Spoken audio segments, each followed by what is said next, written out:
Hi guys, we are back today at Wales's largest aviation museum, South Wales Aviation Museum. Now I visited last a year ago and it was my first YouTube video, and yes, I did get a bit of the information wrong. But you're going to be pleased to know that I'm back here today, and over the last few months I've been in contact with Martin and Dylan, two of the volunteers here, and they said to me, would you like to come back up? And we would be more than happy to give you a guided tour, to give you all of the information. So you're going to be landed that I've got all the correct information for you today. There is some new aircraft in there, and Dylan was absolutely fantastic. Dylan gave me a private tour all around the whole museum, and his knowledge is next level. He was fantastic. I can't thank him enough, and also Martin for the invite back up here, guys. So we're going to go in now. Dylan is going to meet us at the entrance, and we are going to go on a full private tour of South Wales Aviation Museum. Kicking off our private guided tour with Dylan, we headed straight for the ex-KLM Royal Dutch Airlines Boeing 737. This ended up at South Wales Aviation Museum in 2019 and has rested there ever since. So here's a look at the inside of the cabin. You can see it's all intact and it still has all of the original fixtures and fittings. So I'm now going to hand you over to Dylan, and he is going to guide you and give you all of the information regarding the aircraft. Yeah. To be ever made.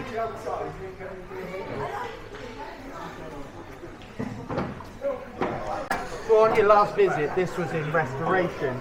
Ah, yeah. To be honest, I was going to say I don't remember seeing this. Yeah. Ah, right, that powered the Vampire, did it? Yeah. God, it's deceiving the size of it, isn't it? Yeah. That is huge. Obviously, you've still got one Vampire flying that does the airshow circuits. I was seeing this last time, So but this is new, is it? Yeah, this is a new one. I'm not 100% on this one, but the information was there. Attempt to recover the aircraft. So this was actually used in a wind tunnel before the actual Buccaneer outside was flown. They would have tested the aerodynamics on this model. Yeah. And basically, before the Buccaneer was built, this was used before the actual aircraft was flown. So That's this interesting. actually was restored to this condition. So it didn't arrive to us in this condition, so it took about 6 months to fully restore this to what it currently is now. Yeah, that's amazing. And then this is one of our newest ones. This might have, well, was outside on your last visit. Yeah, I don't remember this. So this is the Piston Provost. So one thing unique about the Piston Provost is it's a jet engine. Yeah. But it's also got the name from Jet Provost as well. So Right. there's the piston version and then the jet version.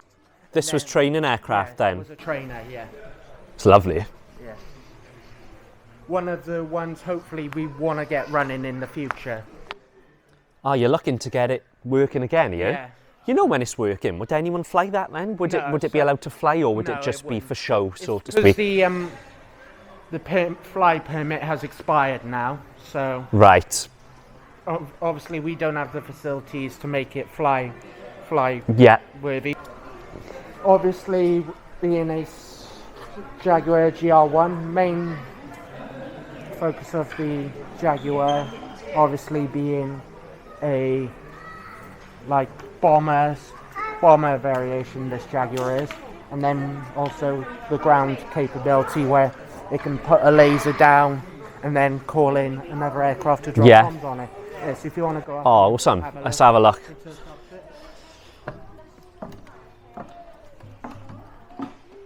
Wow. Are you sure?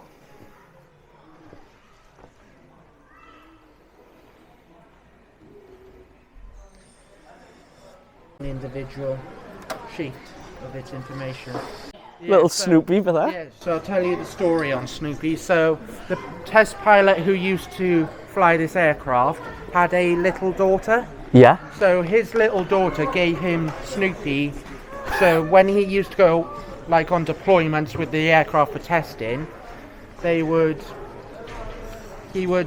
put Snoopy there, Yeah. and that would remind him of his daughter every time he went flying. And that's where he stayed. Yeah, and that's where he stayed.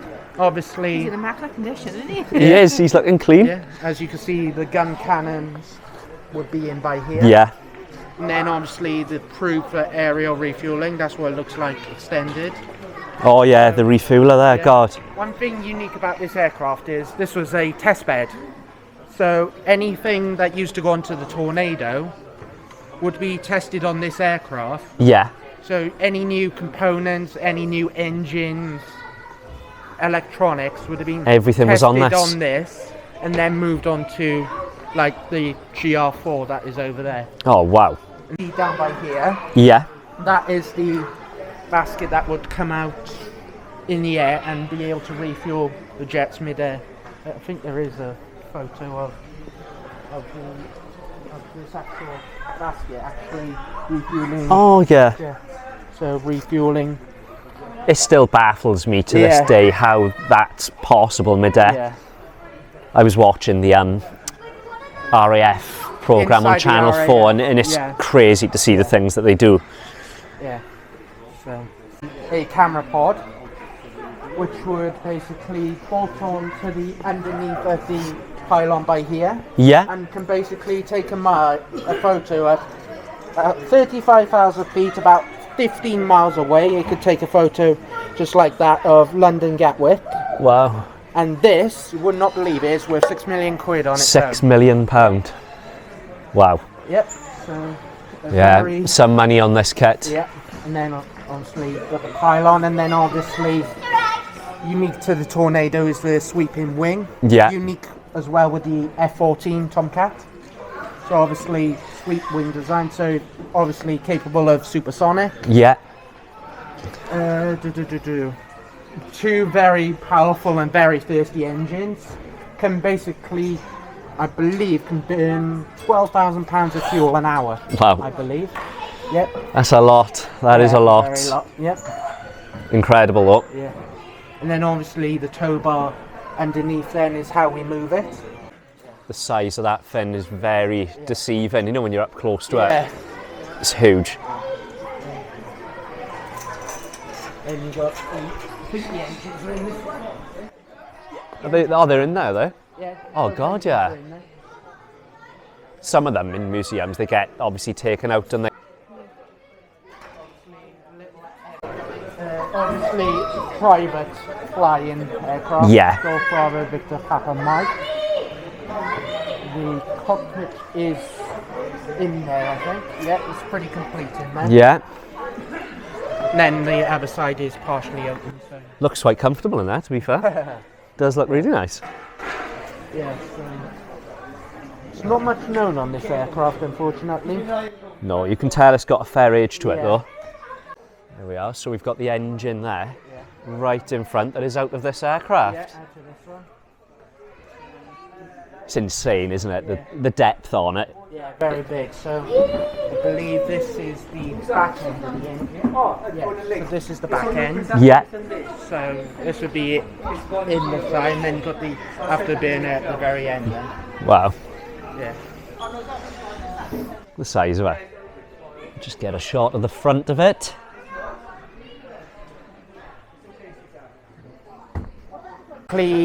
Our Royal Navy, and was used to transport Navy personnel or Navy like admirals around the UK.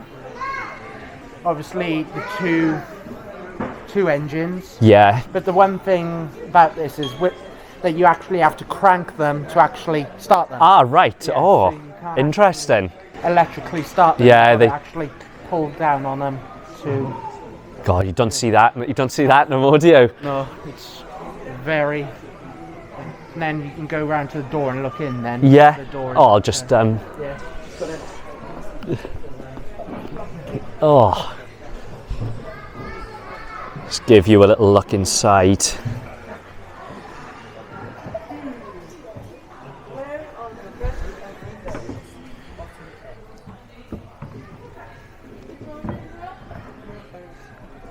So here's all the information on where this aircraft has been.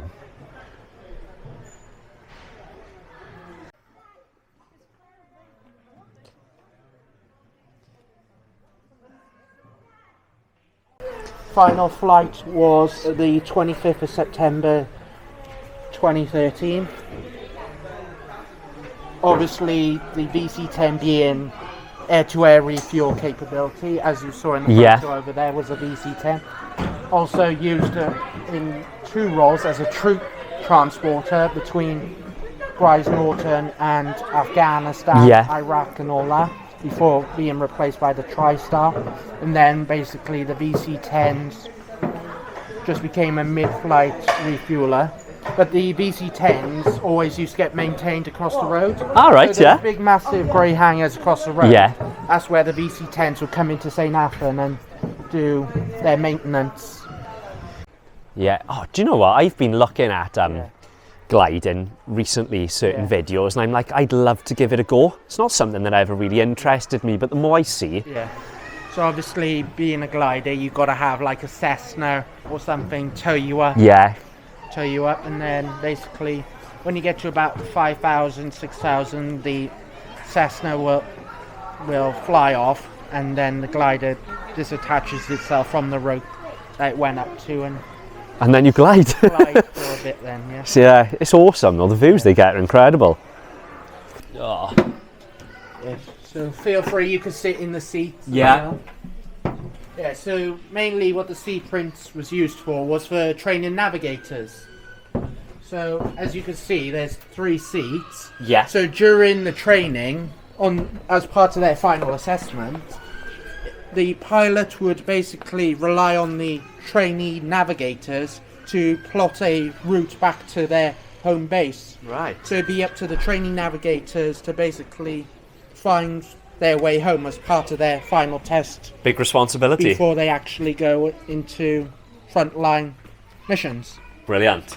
And then this has got 3 altogether. It's got 3? Yeah, so you got the door as one, one by there, and then one further up to there then. God. So it's altogether 3 escape hatches. 3 escape hatches.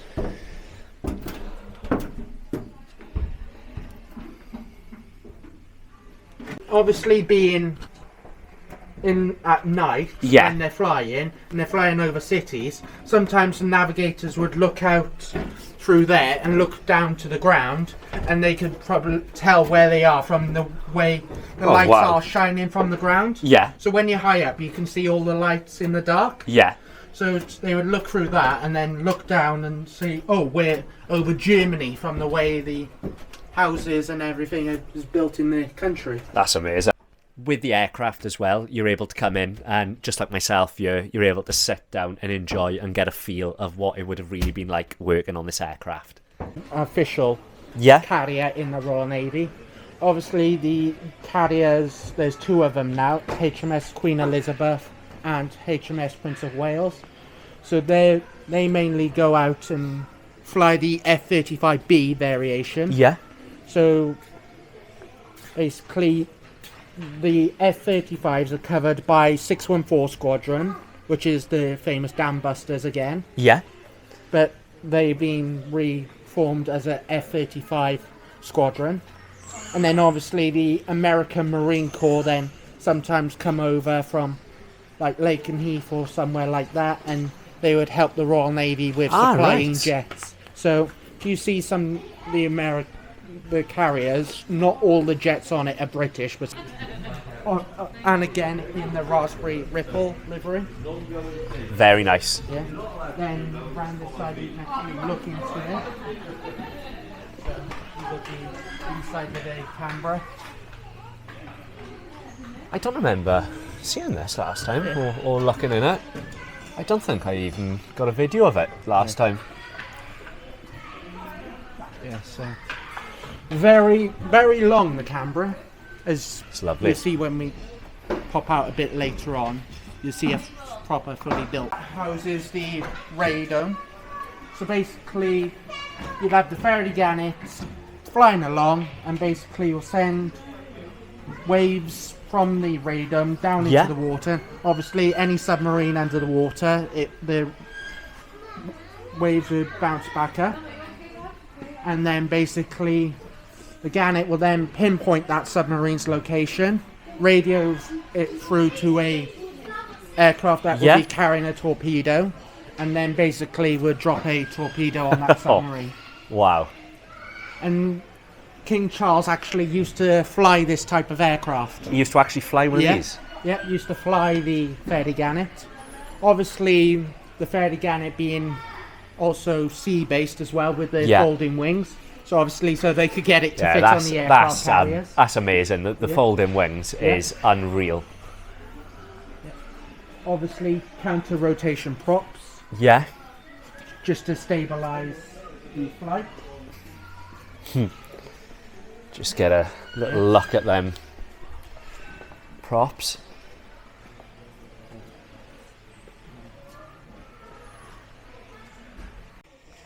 Oh. Proper old school with the stick. Yeah. Really old school. It's amazing. So in this, would the pilot have been in the front? Yes. Yeah. The pilot would have been in the front, and then the trainer would have been in the back. In the back. Yeah. A couple of years ago, Prince William used to fly the Sea King. Yeah. So when the Sea King actually landed on the water, it was actually Prince William flying at the time. Oh, wow. So the Sea King can obviously land on the water, but it can't stay on the water indefinitely. It's huge. Because it's so heavy. Yeah, it is huge. Yeah, so you got it's very, very fine margins when... It looks like a really big helicopter. Yeah. It is. It looks big on the outside, but when you get inside, it's small basically. Oh, we're able to go on, are we? Free, yeah. Oh, awesome. So, some information on this one, like this was used by the Sierra Leone government. Yeah. Do you know what? I did expect it to be bigger in here. Yeah, so this used to fly the Sierra Leone royal family and their dignitaries around. Wow. So this is currently in a private configuration, this Sea King.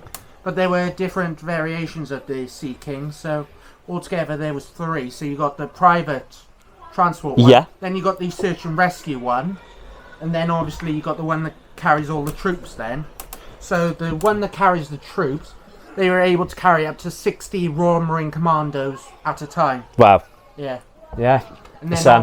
And then the final variation was the search and rescue one, which would have had a free crew thing. Brilliant! Thank you. I tell you what, that's some view, isn't it? With the sort of glass top. Yeah. It's amazing. This used to be RAF. Yeah. As a reconnaissance plane. So you'd have it flying over, like land-based. Well, that's the Guppy, the Ulster by here.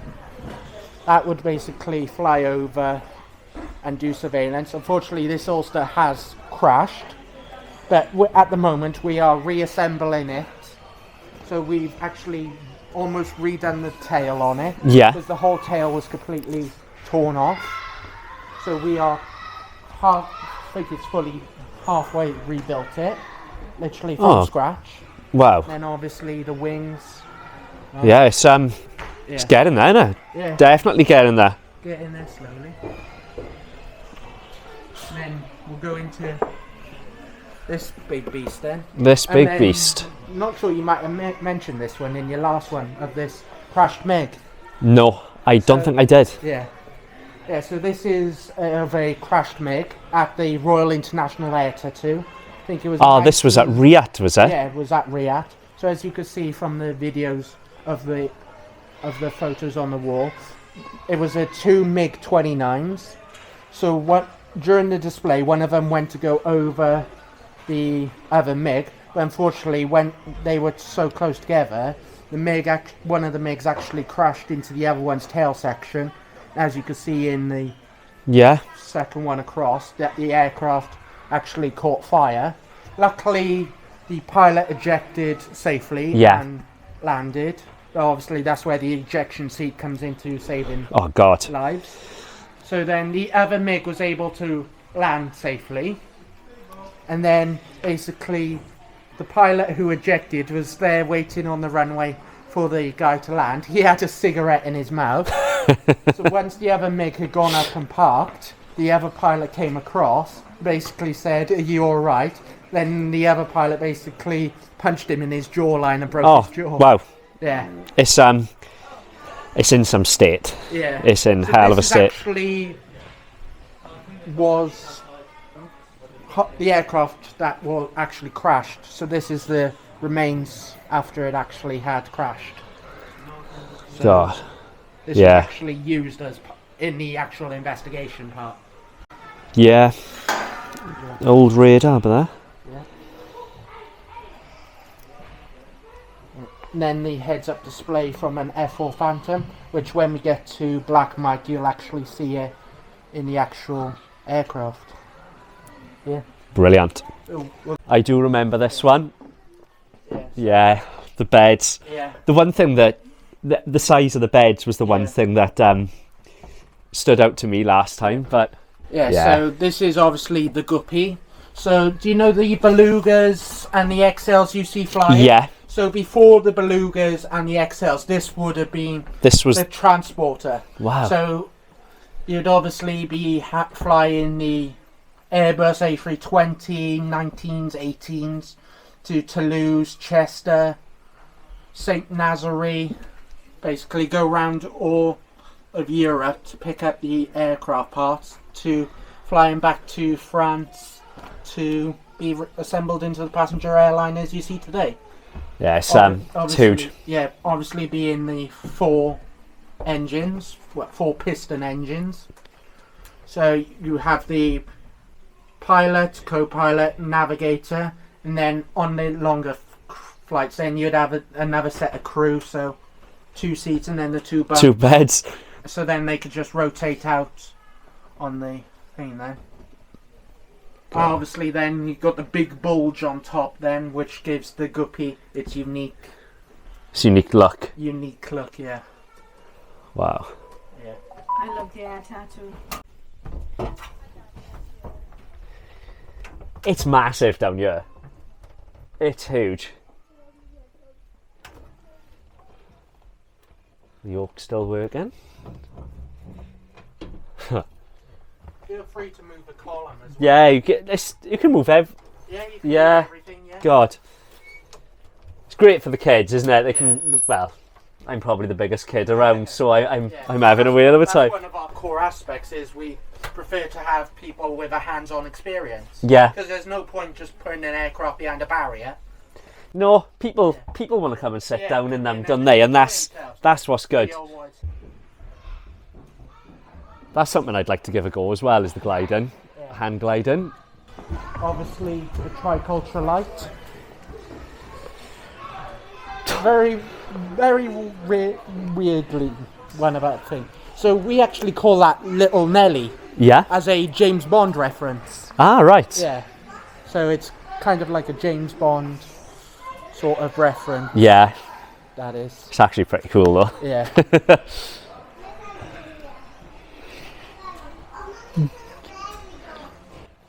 Don't know how safe some people would feel going up in that, but I would. I'd go up in that. Basically a World War fighter. Yeah. So obviously similar to the Spitfire and Hurricane. Do you pedal it? No, so this is engine. This is engine. So currently the owner's got this on loan to us, and the owner is hopefully gonna spend about 15 years returning this to the air. Will it fly again? The owner wants it to fly again, but it's currently on loan to us until he can find people to where he can actually get it fully. Yeah, I can imagine the parts being... So it's all over there. I'm not gonna lie. So these are the rudders. It's not pedals like Tasha just said. There's no hamster that's going to be flying the plane. Well, I don't know. It's one of them new ones, no, the old ones, and they like pedal it to get it to go. We've got the big wings, the actual engine, then all the cylinders for the engine all in there then. To rebuild the Hawker Tempest engine is one of the most difficult things in the world to do. To rebuild the engine. Is that due to the age of it then? No, it's just the complexity of it. Yeah. Yeah, so there's obviously one one that's just finished its restoration project up at Cosford, I think it is. Cosford, yeah. Yeah, so they just finished their restoration of one and returning it to flight. Actually, its final flight was on October 31st, 2016. So these are actually the names of the two pilots that actually flew the aircraft's final retirement to Bruntingthorpe. What I'll do is I'll close this door so you can actually go in. Okay. Have a proper... Amazing. Thank you. Oh.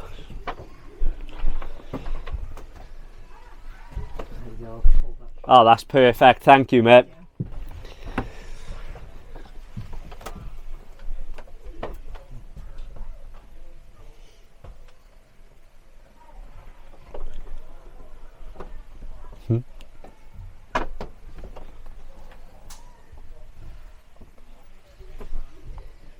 It's cool.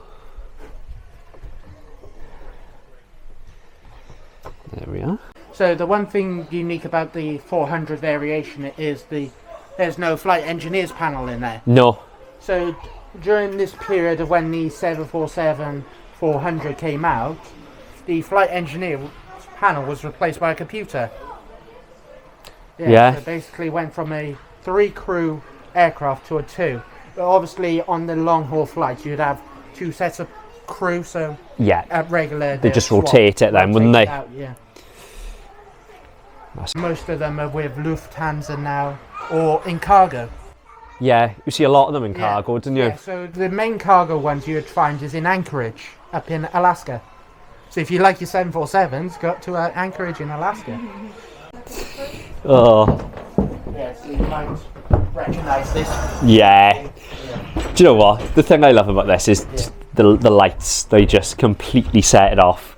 Yeah, so obviously the flight engineers panel. Feel free to sit in the seats. Yeah. Yeah, feel free. Yeah, so this being a 747-200 variation, 747. So obviously you've got the flight engineers panel, which will control all the engines, hydraulics, everything. Feel free to touch any of the switches on there. You'd have your work cut out as an engineer sat here with all them, wouldn't you? Yeah, so this is when the 747 would have been the... Do they use them all? Yeah, all those would have been used in flight. Oh, God. Obviously, any emergencies with regarding the engines, the flight engineer's job would be to diagnose that problem and then advise the captain and the first officer on a course they wanted, on a course of action. Yeah. And then basically it'd be up to the captain or the first officer to to ask the flight engineer how much fuel, or can we make it a certain distance, or do we need to divert. So, very...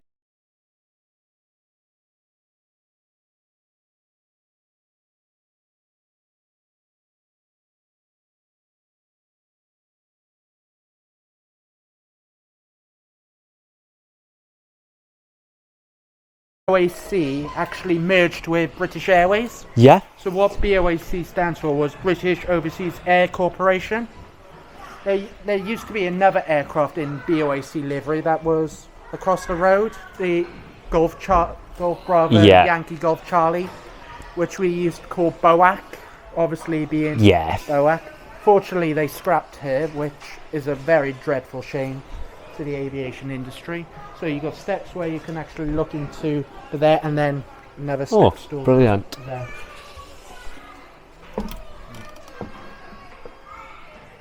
Yeah.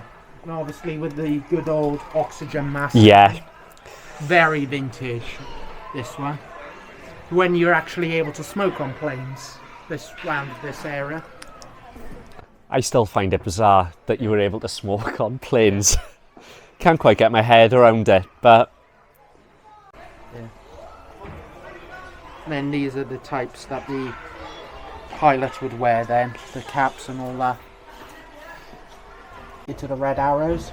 So the one of the suits for there, the one that's got Michaeling on, he used to be Red 10 at the air shows. So Red 10 is the person who does all the commentary for the red arrows. Then obviously all merchandise then in this cabinet, so patches, models. And then basically every year they go through their training, which is Operation Spring Hawk. So where they go out for like a month or two and just train the new pilots up to standard, to where they're happy to allow them to fly into the airshow circuit then. It's a big responsibility. A very unique one of the Red Arrows with the Concorde. Oh God, yeah. Yeah. And then obviously you had in 2016 then where the Red Arrows flew with the BOAC jet at Riyadh. Air Wales used to be an airline that flew out of Cardiff. Then basically all bags and everything from the vintage era. Then loads of models. Then obviously the baby poking his head out of the inflatable life thing. So on this little bit in this cabinet here, it's actually airlines that have officially flown out of Cardiff Airport. Right. You've got all Be My Baby, EasyJet, Thompson, but merger TUI. Yeah. Obviously you've got the British Airways Dreamliner, which they still service in Cardiff. Yeah. With British Airways Engineering Wales. And then some old modern like DC-3s. There's a 6 in there. Then obviously Flying Fortress, the Mott silver one back to there. Yeah. So very rare, some of the stuff in here then. And then some Concorde memorabilia. Yes, actually VTOL capable, vertical takeoff or landing, able to operate from sea and air. So the Harriers will mainly operate from HMS Illustrious, which was at the time the only aircraft carrier. Then you got obviously the thrust would come down and be able to hover in the air then. So we can get up close to it and actually go under it. And obviously then with the gear folds up then into this compartment there. Oh yeah. Yeah, so we come up and then just sits right in there. in there. Yeah.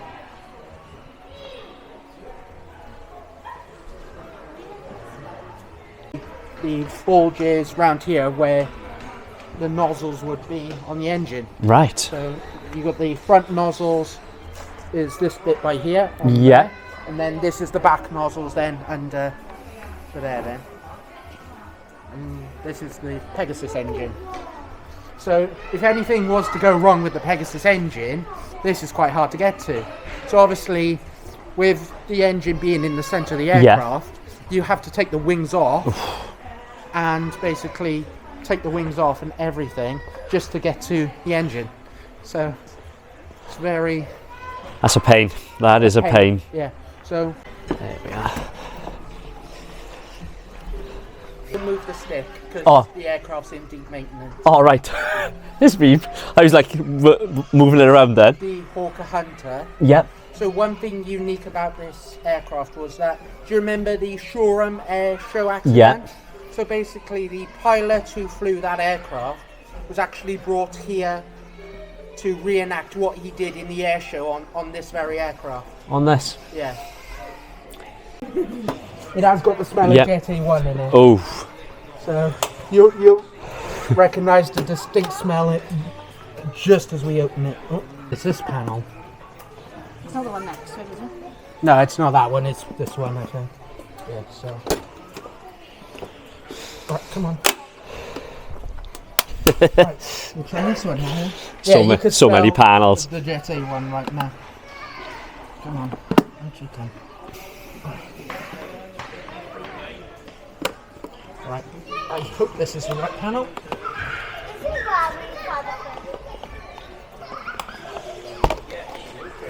Oh no, this is the brains one. Oh. So that's the brains of the Tornado. So many panels. Yeah. So it has to be that end one then, the fuel one. Yeah. So many. Right. Oh yeah, there we go. The refueling panel there. Refueling panel. As you could smell, the Jet A1. Oh, I love that smell. Daniel. Oh, it's lovely. So before the Tucano came out, you would have trained on this, Yeah. and then basically moved on to something like the Hunter then, and then moved on to their frontline aircraft then. You can actually go up the steps and look Yeah. into Oh, amazing. one.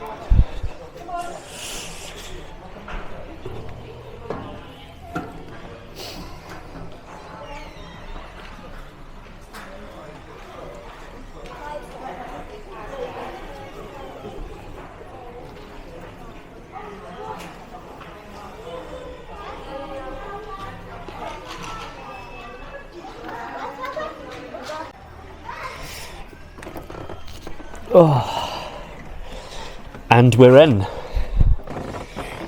If you want, you could pull off the red heads up warning thing, remove before flight, you could pull that off. Which way do you? Just pull it up. Ah, right, yeah. Oh, yeah. There we go. Oh. Yeah, we get a full look at it then. If you want, just can't touch any switches in here. Because That's this fine. is actually a very live aircraft. So we would put a battery on this now, we could start it. Really? Yeah, it's that live, we would be able to start it. Good, isn't it? Yeah. So much going on in them in there. You If you don't. want me to record the back seat, I can. Because Oh, that was pretty cool. That was. Yeah. Yeah, that was awesome. there we go. Thank you, mate. Appreciate that. I'll move, and then on the tail is the RAF 100 then. Then obviously you've got the Westland Wessex then up down below. Jumping on the Phantom before the kids get in it. And I'm the biggest kid of all. I am the biggest kid. So a bit about this Phantom is it's got a world record on it. An Has official it? world record for speed from Land's End to John O'Groats. So from flying one end of the country down to the other at 1,400 knots. I'm not sure what that is in miles per hour. And that record will never be broken again, basically. Really? The new supersonic rules Oh, that came into effect in the 2000s. it's got the record for the foreseeable future then. Yeah. Obviously being two-seater, so you'd have your pilot and then your WISO, or as we call it, Weapon Systems Officer. Yeah. So his main job would be to look at the radar and then basically either, if it's in a bombing role, they'd have a special pod underneath that would fire a laser, and then basically the aircraft would pick that laser up, Yeah. and if it was carrying a laser guided bomb, once the bomb is dropped, it would orientate itself automatically in the air, and then the bomb would hit its target dead on then. So the model Buccaneer we saw in there Yeah. was used to actually help build this aircraft. Obviously unique about the Buccaneer is the air brake, Yeah. so that's a very unique Oh, that is very. Yeah. Then when we go around to the other, you'll actually see bombs that are on the jet that would see actual operational missions it flew. Wow. The way it used to come down from the sky was the way a meteor falls into Earth. Yeah. So that's the way it used to fly, is the way where it's got its name from. So you'd have a steep sort of angle of Yeah. attack then. Yeah, very steep, yeah. Wow. Then the Army Lynx then, which we can... I've seen one of these somewhere in the UK. They've Yeah. converted it into an Airbnb somewhere. So we've only had this aircraft just over a week. Yeah, I So didn't see This this. is our newest one. The colour's awesome. Yeah, The colour's amazing. full Army. Yeah.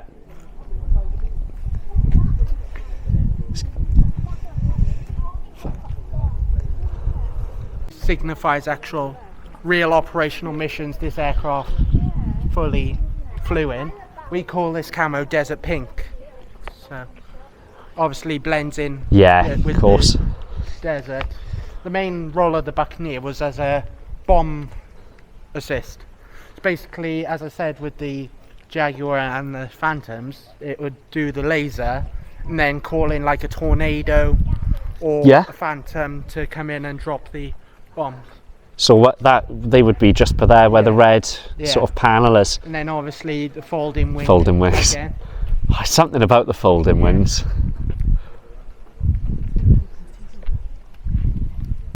Jet wasn't actually official Red Arrow, it's just in the Red Arrow livery. So the Red Arrows actually used to fly the Fallen Gnats before they moved to the Hawk T1s. So it'd be this type of aircraft they flew before moving them. Yeah. So this was once, it was flown for them, before them. Yeah. Not this exact aircraft, but Other ones. Yeah. So the story with this one was when it was coming into land, it actually fell short of the runway. Yeah. And basically the damage was too much for it to be repaired and couldn't fly again. So the insurance writ it off due to the excessive damage, and basically all the landing gear was collapsed and everything. So when we received the aircraft, we obviously had to do all the repairs on the landing gear and everywhere, and it's one of the kids' favourites. There's a American trainer. Yeah, so if you want to, feel free to get close to it. Yeah, we'll walk around it. We'll get a little look at it.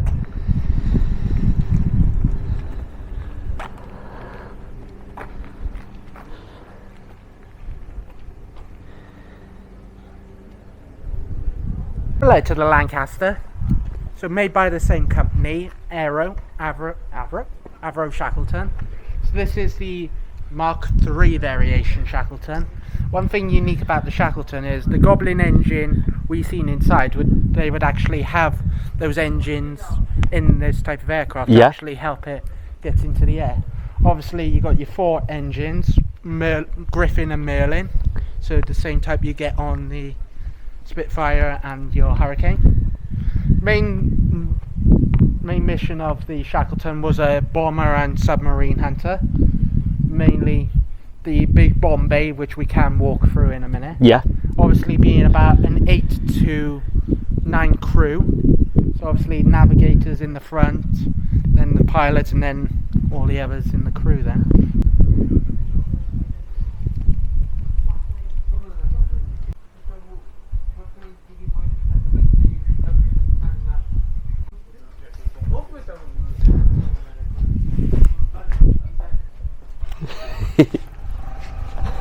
Changing the view. Oh.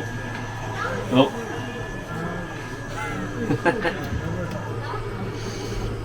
we are.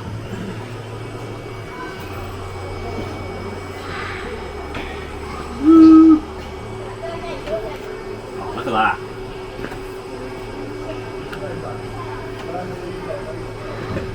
Want to be a passenger in your plane? I know. Oh, that's. Oh my god. Literally, flight radar 24 in the museum. So you are able to sit here and basically have a little look at planes. Put that there for you. And you can use Have a little the look, mouse. Tash. As you can see, Tango Alpha Whiskey Papa has just landed. Just landed in Cardiff Airport there. That's awesome.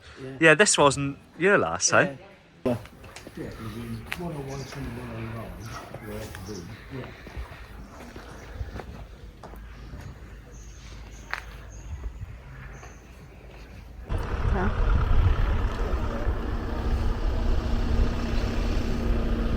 we in the way? So, we have just finished our private tour with Dylan of South Wales Aviation Museum. That was amazing. If you are looking at coming to this museum, guys, it's absolutely fantastic. They've done an amazing job, and there was a lot of new things that wasn't here last time, and I did finally manage to get on the flight simulator, which was fantastic. And also they've now got a section where you're able to sit there and also look on flight radar at all of the planes that are live in the sky at the moment. But I just want to say a massive thank you to South Wales Aviation Museum for basically reaching out to me and inviting me back up for a private guided tour. Dylan was incredible. They're doing a great job up here, guys. They are all volunteers. So when you come here, guys, if you've got any questions, don't hesitate to ask the staff. because they know everything. I think Dylan knew everything about every single plane. He knew all their names, all the history. His knowledge was quite staggering. I was blown away, and you know, we got on so well. We had a great vibe, and it was a great few hours up here, guys. But please, if you enjoyed the video, don't forget to comment, like, and please subscribe to the channel. This was the guided tour. If you want to see my first video of South Wales Aviation Museum, that's where me and my family went around here on our own, hit the video here in the corner. That will take you to my own video where me and my family went around. This is not the guided one. But I hope you enjoyed, guys. It's been a fantastic Easter Sunday spent here. There is an Easter egg hunt on today. They always have stuff going on, especially around bank holidays. They've got stuff on for the kids constantly here. And yeah, it's really busy in there. All the kids are enjoying doing their Easter egg hunt. But guys, thank you very much for watching. Peace out. See you soon.